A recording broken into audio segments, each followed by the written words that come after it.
¿Cuál es una de las dimensiones del ser humano que ha hecho que podamos llegar más lejos, haber conseguido logros hasta ahora impensables y de que seamos la especie más evolucionada del planeta? Sin duda alguna, es nuestra capacidad de trabajar conjuntamente, de trabajar en equipo, de poder hacer esfuerzos individuales que se sumen y que se conviertan en un gran resultado común.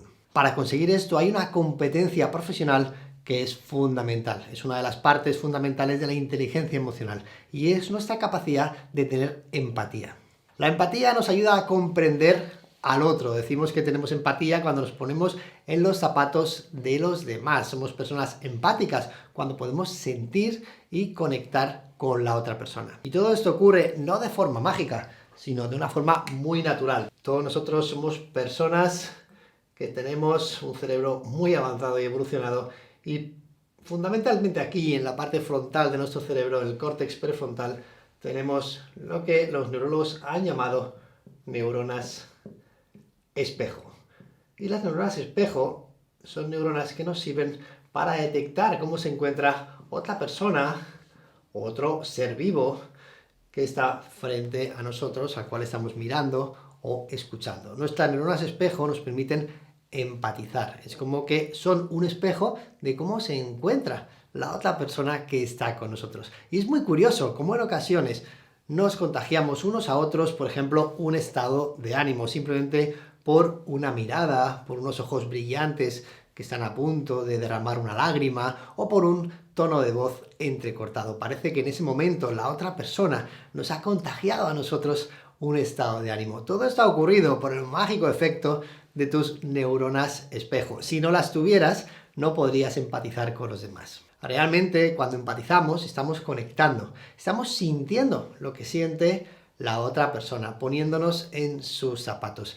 Y esto nos permite varias cosas. En primer lugar, y creo que es lo más importante, es que la otra persona se siente comprendida por nosotros. Es decir, la empatía favorece ese sentimiento de comprensión. Y cuando yo me siento comprendido por ti, en ese momento parece que nuestros lazos se estrechan, que nuestros vínculos son todavía más profundos. Si tú y yo queremos llegar a conseguir algo juntos, necesitamos comprendernos el uno al otro.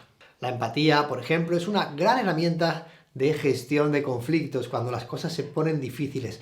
Poder reconocer cómo se siente, cómo está la otra persona, qué emociones alberga en ese momento es fundamental para que la otra persona baje también su nivel de ansiedad frente al conflicto. Así que la comprensión la favorece la empatía y sobre todo es cierto que a través de la empatía vamos a poder conocer mejor las necesidades del otro. Al conocer las necesidades de los demás, vamos a poder establecer metas comunes, es decir, vamos a poder trabajar juntos en una misma dirección. Conozco tus necesidades, tú conoces las mías, podemos acordar y negociar cómo queremos trabajar juntos. Aquellos profesionales que trabajan con empatía son personas que tienen muchos menos conflictos, que llegan a mejores acuerdos y que llegan mucho más lejos cuando se trata de conseguir resultados, precisamente porque han sido capaces de ponerse en la piel de la otra persona. Cuando un líder dirige un equipo, tiene que hacerlo evidentemente con empatía. Si el líder no tuviera empatía hacia su equipo no le podría seguir. Nadie podría seguir aquellas órdenes que el líder da o aquellas indicaciones que el líder pide que su equipo haga. Sin embargo, cuando el líder se pone en la piel de los demás, les entiende, les comprende, les respeta, parece que en ese momento también las personas siguen a este líder, porque la empatía es esa capacidad que nos conecta a todos. Cuando hablamos de empatía, hablamos evidentemente de sensibilidad interpersonal. Es decir, personas que son sensibles a otras personas. Y qué importante me parece en un entorno profesional ser sensible a las necesidades de aquellas personas que trabajan conmigo. Porque ¿de qué va hoy en día la empresa sino de conseguir objetivos y metas ambiciosas gracias a ese trabajo en equipo? Por lo tanto, ponerme en su piel, ser sensible a lo que necesitan, poder preguntar cómo estás, cómo te sientes, incluso poder identificar esas emociones que vemos en los demás, va a ser una competencia muy importante. ¿Qué te voy a invitar a partir de ahora a hacer para aumentar tu empatía? Pues varias cosas. En primer lugar, tienes que ir un poquito más despacio. Tienes que olvidarte de hablar tanto cuando estés con otras personas. Mirarlos más a los ojos y, sobre todo, poder sentir cómo te sientes tú cuando estás hablando con la otra persona. Cuando la otra persona te está hablando de algo, ¿qué emociones se mueven dentro de ti? Esas emociones, en muchos casos, son emociones que esa persona está contagiando a tus neuronas espejo y por lo tanto es bueno que las identifiques dentro de ti. Es como que a lo mejor tú no tenías sensación de estrés, pero cuando una persona ha venido a hablar contigo, te transmite, te contagia estrés, o no tenías o no sentías miedo o no sentías esa alegría y la otra persona te la ha contagiado. Así que sé consciente de cómo te sientes tú cuando las otras personas están contigo. Baja un poquito tu ritmo y sobre todo preocúpate más por el otro. Pregúntale cómo está, cómo se siente, cómo te encuentras, cómo va todo. En definitiva, ponte un poco más en su lugar antes de querer conseguir objetivos y metas comunes. La empatía es la capacidad clave de la inteligencia emocional interpersonal. Nos ayuda a conocer al otro. Luego ya veremos cómo gestionamos nuestra relación con el otro. Pero en primer lugar, nos ponemos en su piel, nos ponemos en sus zapatos, somos sensibles a sus necesidades y podemos sentir también lo que la otra persona siente.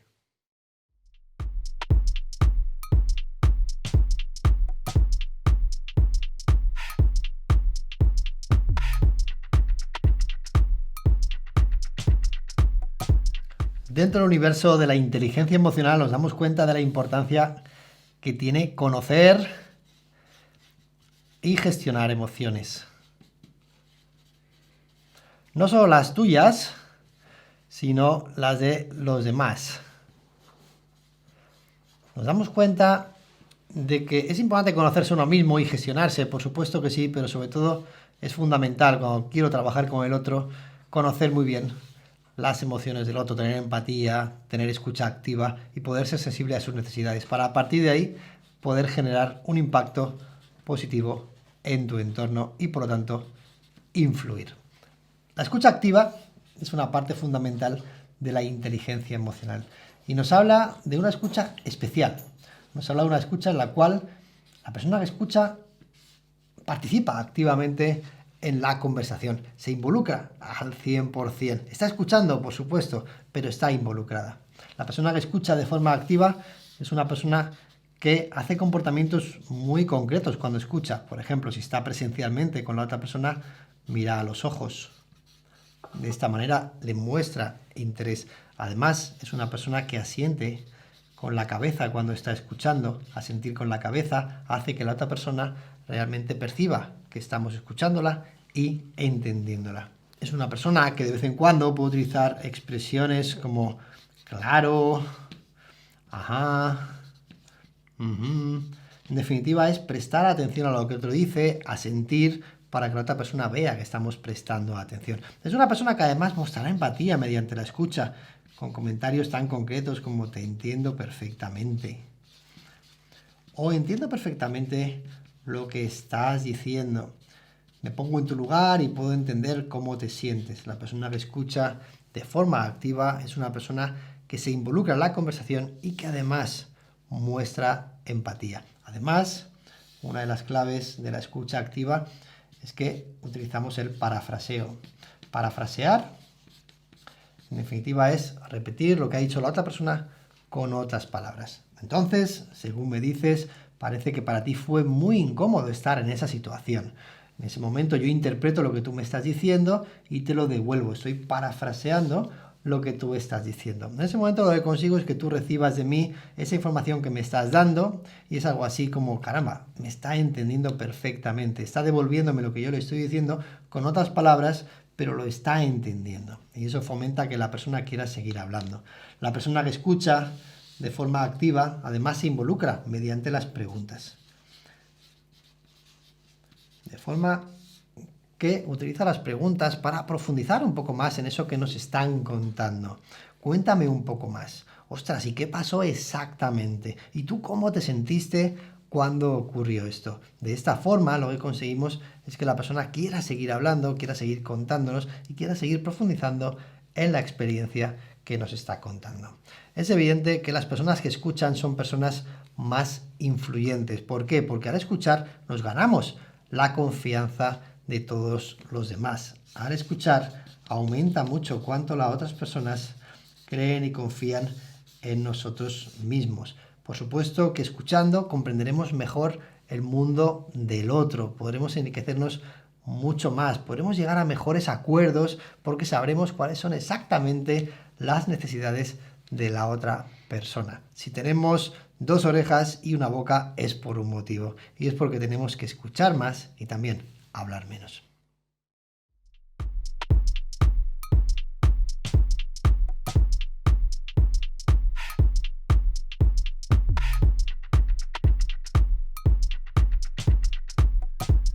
¿En cuántas ocasiones nos encontramos que entramos en algún lugar, un grupo de personas está hablando, nosotros nos acercamos para formar parte de esa conversación, hay una reunión, nosotros entramos en esa reunión, hay un evento, entramos a formar parte de ese evento, hay una conversación entre dos personas y nosotros queremos incluirnos? Es muy importante en esta situación que cultivemos el arte de leer el clima emocional que hay en ese lugar.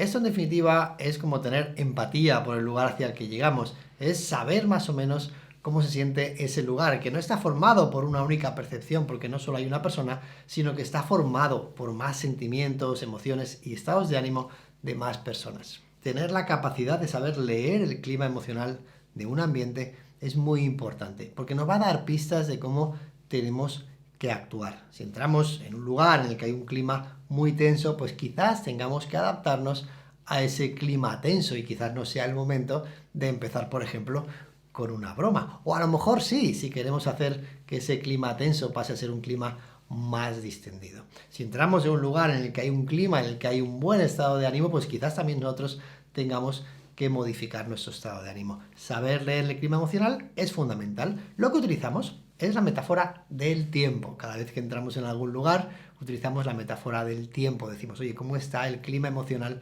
de esta habitación? ¿Está soleado? ¿Acaba de salir el sol? ¿Está un poco nublado? Parece que unas nubes muy negras se acercan por ahí, por el horizonte. Parece que hay una tormenta, está a punto de granizar.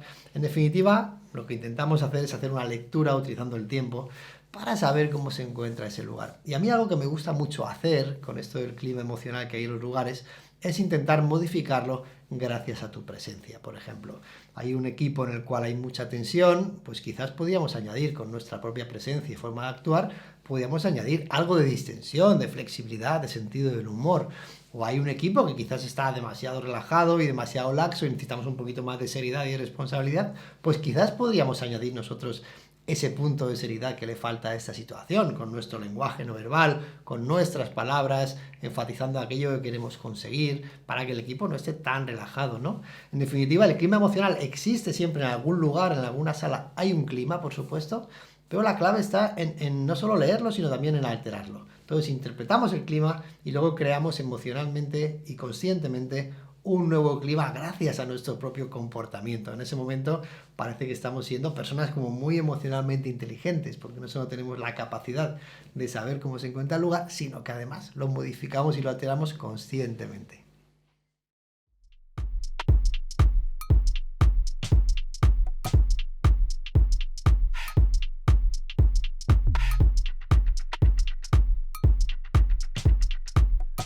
Muchos piensan que liderar personas es una cuestión de conocimientos, es decir, si tenemos conocimientos sobre algo, podemos explicarlos a los demás y liderarlos. Pero nos damos cuenta cada vez más de que los conocimientos son importantes para liderar un equipo, por supuesto que sí, pero más importante es ser personas emocionalmente inteligentes. La inteligencia emocional es aquello que nos hace conectar con los demás, comprenderlos mucho mejor, poder negociar, poder llegar a acuerdos, poder cohesionar a los demás y conseguir que de alguna manera se dejen ser liderados por nosotros. Así que el liderazgo tiene más que ver con la inteligencia emocional que con los conocimientos que nosotros podamos saber, aunque estos también sean importantes. Cada vez que hablamos de liderar personas, estamos hablando de conseguir que una o varias personas puedan seguir aquella dirección que nosotros indicamos. ¿Y cómo logramos eso? La clave, por supuesto, desde el punto de vista de la inteligencia emocional, es lograr que estas personas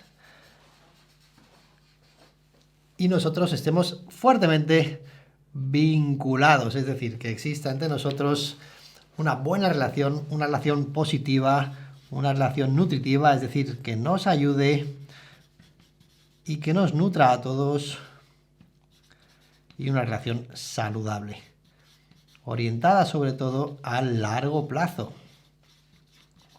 Para ser líderes que lideramos con inteligencia emocional, tenemos que ser conscientes de utilizar los mejores estilos de liderazgo. El estilo de liderazgo afiliativo es un estilo en el cual el líder está muy cerca de su equipo, está muy sensible a las necesidades de su equipo, tiene mucha empatía por su equipo, lo conoce perfectamente y se preocupa por cada persona de su equipo. Conecta a un nivel muy humano con cada una de las personas de su equipo y gracias a esa conexión logra que las personas se sientan bien. En los equipos en los cuales hay un líder afiliativo realmente nos encontramos cohesión, nos encontramos vulnerabilidad y nos encontramos también positividad. También tenemos que liderar desde un estilo de liderazgo en el cual podamos dirigir a las personas con asertividad, con firmeza en situaciones difíciles, en el cual nosotros llevamos el timón de un barco y sabemos hacia dónde hay que ir. En ese momento nosotros podemos decir a los demás qué es lo que hay que hacer. Hemos conectado con ellos, hemos sido afiliativos, ahora llega el momento de decirles hacia dónde hay que ir. Y el equipo que realmente es liderado por un líder de este tipo es un equipo que sigue al líder porque el líder ha conectado previamente con él. Hay un fuerte vínculo y conexión emocional. Si queremos ser líderes además que apasionemos a los demás, tenemos que utilizar un estilo de liderazgo visionario, porque es gracias a esa visión que tenemos nosotros que podemos contagiarla a los demás, que podemos inspirar a los demás para ayudarles a ver nuevas realidades. Nuestra visión, en definitiva, es como un faro. Es como que nosotros podemos ver cosas que quizás nuestro equipo todavía no ve y entonces es como ese faro y nosotros lo descubrimos y le invitamos a las personas del equipo a ir en la dirección en la que está ese faro. Los líderes visionarios consiguen grandes cambios en sus equipos. Un equipo no sería emocionalmente inteligente si su líder no fuera también un líder coach. Por lo tanto, el estilo de liderazgo coach es un estilo que desarrolla a las personas, que consigue que cada persona llegue a ser su mejor versión, que cada persona pase del lugar en el que se encuentra al lugar en el que podría llegar, gracias a dar pequeños pasos. Esta persona desarrolla su talento gracias a la relación que tiene profesional con su líder. Cada vez asume nuevos retos, va mejorando y va evolucionando notablemente a lo largo de todo un año. En definitiva, lo que consigue con cada pequeño paso que da es que cree y confía más en sí misma. Esta persona tiene más autoeficacia, confía en sus propias capacidades y además con cada pequeño paso esta persona consigue avanzar. Avanzar es un gran motivador para cualquier persona de nuestro equipo. Necesitamos un equipo con una alta motivación, por lo tanto, avanzar y conseguir que crean más en ellos mismos es fundamental. Así que lideremos con inteligencia emocional. El verbo conectar con los demás va a ser cada vez más importante y desde la conexión aparece la confianza y desde la confianza vamos a lograr finalmente la influencia, que es lo que pretendemos cada vez que lideramos a un equipo. Y para todo ello, el conocimiento, la gestión de las emociones del líder y el conocimiento y la gestión de las emociones del propio equipo va a ser algo que siempre tendremos que tener en cuenta.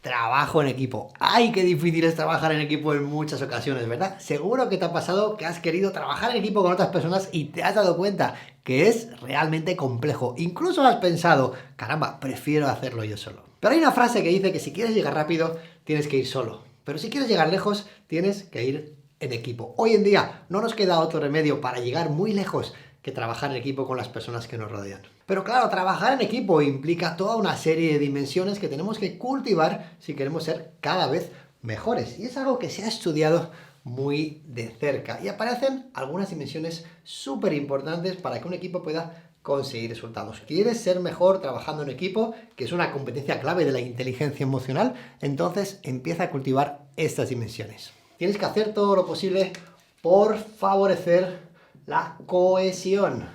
Tienes que ser una persona cercana, amable y que realmente cuide mucho a los miembros de su equipo. Un equipo unido es un equipo que llega muy lejos. Además, tienes que asumir tu responsabilidad. Todos nosotros tenemos una serie de responsabilidades que cumplir por el hecho de trabajar dentro de un equipo. Tenemos funciones, tareas, acciones que llevar a cabo. Si las cumplimos nosotros y también las personas que están con nosotros en esos momentos, el equipo consigue resultados. Es importante dentro del equipo que exista mucha comunicación, porque la comunicación es lo que va a hacer que estemos alineados. El alineamiento es una de las claves de aquellos equipos que tienen mucho o un alto rendimiento. Pues son equipos que están alineados, todo el mundo camina en la misma dirección. Si trabajando en equipo sientes que estamos yendo en direcciones contrarias, tienes que hablar y tienes que comunicarte con los demás para poder alinearos. De lo contrario, puede que estéis malgastando muchos esfuerzos caminando en direcciones opuestas. Además, muy importante dentro de un equipo es nuestra capacidad de gestionar la adversidad. Sabemos que hoy en día los entornos profesionales son desafiantes, son complejos y van a ser en muchos momentos muy adversos. Nos van a poner a prueba a todos nosotros. Tenemos que actuar con el máximo autocontrol, no dejarnos llevar ni mucho menos por las emociones. Para trabajar en equipo y tener éxito, tienes que ser una persona muy centrada y que mantenga siempre el control. Pero es cierto que en ocasiones van a aparecer conflictos, porque trabajar con los demás no es nada sencillo, ¿verdad? Entonces, esa gestión del conflicto es algo que también vas a tener que nutrir dentro de ti. Vas a tener que empezar a actuar de una forma mucho más asertiva o mucho más segura cuando gestiones un conflicto. Es importante que sepas que un equipo al final se nutre de la energía de todos sus miembros. Tienes que poner en tu equipo una energía positiva. La positividad es totalmente necesaria para que el equipo funcione adecuadamente. Por lo tanto, acuérdate de llevar siempre a tu equipo tu mejor sonrisa, a ser una persona valorativa, agradecida, a ser una persona que realmente introduzca elementos positivos dentro del equipo. Y finalmente, ¿para qué se crea un equipo? Para conseguir resultados. Las personas como tú que quieren trabajar en equipo y quieren aprovechar al máximo la fuerza de estar con otras personas, tienen que hacer todo lo posible porque exista un clima de productividad. Por lo tanto, gestionar muy bien el tiempo, gestionar muy bien la fuerza de voluntad, tener las mínimas interrupciones y poder trabajar enfocados. Así que ¿quieres ser un profesional de alto rendimiento? ¿Quieres tener esa competencia emocional tan importante que tiene que ver con el trabajo en equipo? Cultiva estas dimensiones y lo conseguirás.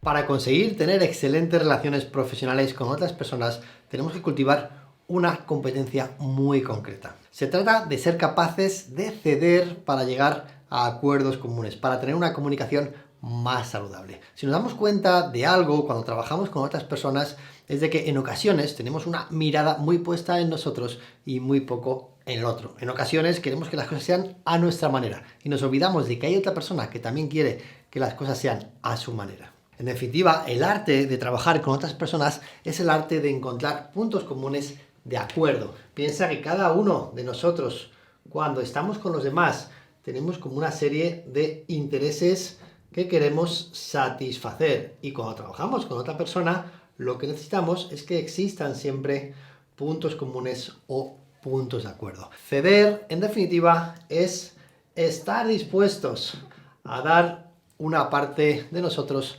a los demás, a sacrificar, llámalo así si quieres, una parte de lo que nosotros pensamos, de nuestro punto de vista hacia los demás. Para mí, el momento en el que una persona más gana cuando está con los demás es el momento en el que cede un poco de su punto de vista, de su parte, de su visión, para poder llegar a un acuerdo común. En ese momento encontramos siempre un punto de encuentro. Además, se demuestra que entre dos personas, cuando una de ellas hace un gesto por acercarse a la otra, resulta que la otra hace exactamente lo mismo. Cuando entre dos personas hay buena voluntad y una de ellas hace un gesto de ceder, la otra hace exactamente lo mismo y enseguida se llega a un acuerdo.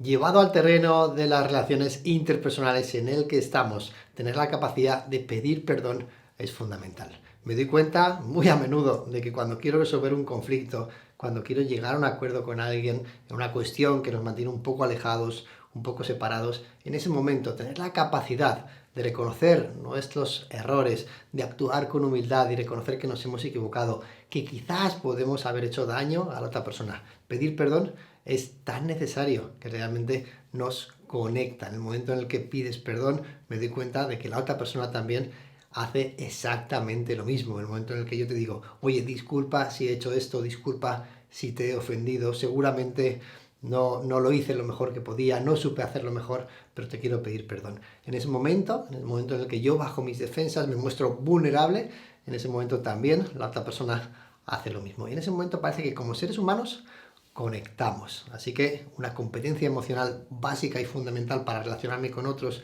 y gestionar mejor mis emociones es la competencia de ceder, de pedir perdón y de bajarnos un escaloncito hacia abajo para poder construir juntos algo todavía más grande.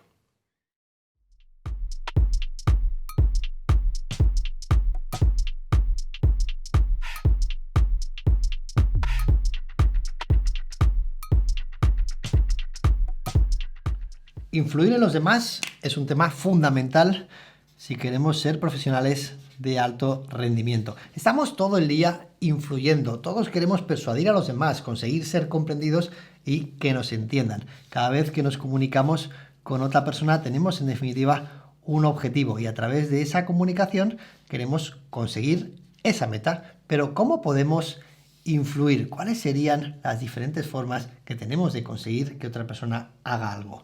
Lo primero tiene que ver con conquistar. Queremos conquistar al otro y para conquistar al otro tenemos que conseguir generar un ambiente de confianza. ¿Cómo logramos una confianza con otra persona cuando no nos conocemos prácticamente de nada? Pues aquí van algunas técnicas. Te voy a mostrar técnicas muy concretas y muy sencillas para conseguir influir en otra persona. En primer lugar, nunca te olvides de la palabra más importante. La palabra más importante es el nombre de la otra persona. ¿Quieres influir en otro? Descubre cuanto antes su nombre. Y si ya sabes su nombre, di su nombre, especialmente cuando tengas que hacer alguna pregunta para lograr el compromiso de la otra persona. Oye, Tomás, ¿cómo se te ocurre que podemos hacer esto? Marta, ¿podrías por favor dejarme esto? En definitiva, decimos el nombre de la persona antes de la pregunta. Además, va a ser importantísimo interesarse por la otra persona. Interésate por el otro. Porque cuando nos interesamos, estamos diciendo al otro que el otro es importante para nosotros. En ese momento el otro baja sus defensas y está más proclive o más dispuesto a ayudarnos. Además, lo que vamos a hacer es hacer cumplidos sinceros. ¿Y a qué nos referimos con cumplidos sinceros? No tienes que hacer nada que no quieras, evidentemente, pero si ves algo positivo en la otra persona, dilo. Si la otra persona hace algo bien, díselo. Si algo destaca porque es bueno, es positivo, lo hace bien, díselo. En ese momento, cuando lo hagas, lo que vas a hacer es como estar sumando puntos a tu cuenta bancaria emocional con la otra persona. Así que los cumplidos sinceros te van a ayudar muchísimo. Utilizamos el principio de reafirmación, que es un principio muy sencillo. Vamos a intentar que la otra persona diga que sí. Y si lo hacemos varias veces durante nuestra conversación, pues poco a poco esa persona va a estar más cerca de dejarse convencer. A veces lo hacemos con preguntas muy sencillas, preguntas muy banales sobre cosas que pueden ocurrir. Oye, ¿has podido venir bien a esta oficina? Sí, perfecto. ¿Y te han atendido bien en la recepción? Sí, sí, perfecto, me alegra mucho. Entonces, en definitiva, lo que estamos haciendo con estos sís que conseguimos de la persona es que luego esté más proclive o más dispuesta a ayudarnos. Utilizaremos, por supuesto que sí, un lenguaje positivo. Aquellas personas que hablan de forma positiva consiguen sus resultados en la comunicación e influyen más. Entonces, el lenguaje positivo, en definitiva, es utilizar palabras que suenen bien. Yo podría decir, por ejemplo, la palabra problema. Sin embargo, la palabra problema no suena demasiado bien. Es casi una palabra prohibida para mí. No me gusta utilizarla. Prefiero utilizar, por ejemplo, un desafío o un reto. Son palabras más positivas. Desafío es una palabra mucho más positiva. En definitiva, es cambiar nuestro lenguaje por un lenguaje más positivo. Si yo dijera, por ejemplo, que esto que voy a decir no quiero que te siente mal, te va a sentar mal. Si yo digo no quiero meterme en lo que no me llaman, me estoy metiendo en lo que no me llaman. En definitiva, cuidado con tu lenguaje porque en ocasiones, mediante nuestra forma de hablar, lo que conseguimos es generar en el otro unas emociones y unos sentimientos totalmente negativos. Y finalmente utiliza también tu lenguaje no verbal, tu lenguaje corporal. A través del lenguaje corporal comunicamos, así que intenta tener un lenguaje corporal abierto, un lenguaje corporal también relajado, positivo y que invite siempre a la cooperación. Recuerda mostrar las palmas de tus manos cuando comuniques, es la mejor forma de demostrar al otro que puede confiar en ti. Finalmente, y si quieres ser una persona muy influyente, aprende a hacer buenas preguntas. Porque en definitiva lo que vas a hacer es a través de las preguntas conducir a la persona por el camino que tú quieres. Intenta hacer preguntas que hagan reflexionar al otro y que también le hagan pasar a la acción sobre lo que tú necesitas.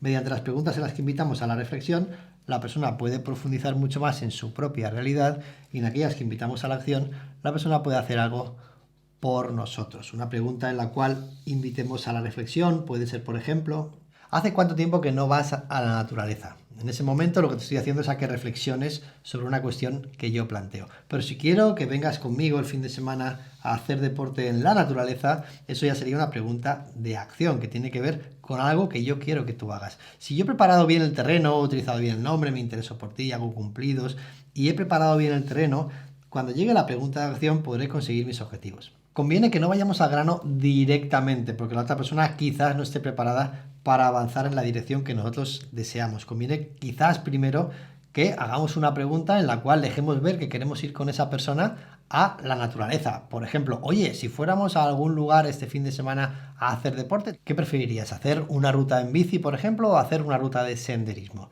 En ese momento estamos como invitando a la persona a que elija entre dos opciones y una vez que parece que elige entre una de ellas, lo que hay que hacer es hacer la pregunta final de acción. En definitiva es, oye, perfecto.